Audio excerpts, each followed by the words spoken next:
সোনার মদিনায় হাদিয়া পৌঁছে দাও। সাহাবায়ে কেরাম, তাবিঈন, তাবিঈন, মুজতাহিদিন, উলামায়ে দ্বীন, মাওলায়ে কারীম যারা অন্ধকার কবরে শায়িত মাওলা প্রত্যেকের কবরে তুমি সওয়াব তোমার হাদিয়া পৌঁছে দাও।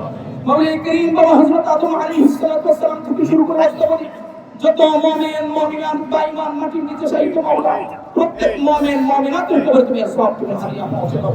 খুশুসান মাওলায়ে কারীম আমাদের পিতা মাতা দাদা দাদি নানা নানি শ্বশুর শাশুড়ি আত্মীয় স্বজন পাড়া প্রতিবেশী বন্ধু বান্ধব যারা দুনিয়া ছেড়ে অন্ধকার কবরে চলে গেছে, আল্লাহ তুমি প্রত্যেকের কবরে সওয়াব তোমার হাদিয়া পৌঁছে দাও।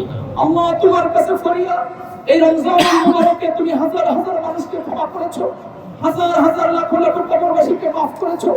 আল্লাহ তোমার কাছে আমাদের ফরিয়াদ, আমাদের দ্বিতীয় পিতা মাতাকে তুমি মাফ করে দাও। আল্লাহ আমাদের আত্মীয় স্বজনদেরকে তুমি মাফ করে দাও। আল্লাহ তাদের কবরগুলোকে তুমি জান্নাতের টুকরা বানিয়ে দাও। মাওলায়ে কারীম তুমি আমাদের জিন্দেগীর গুনাহগুলো মাফ করে দাও। আমাদের জীবনের সগীরা কবিরা প্রকাশ ইচ্ছা অনিচ্ছা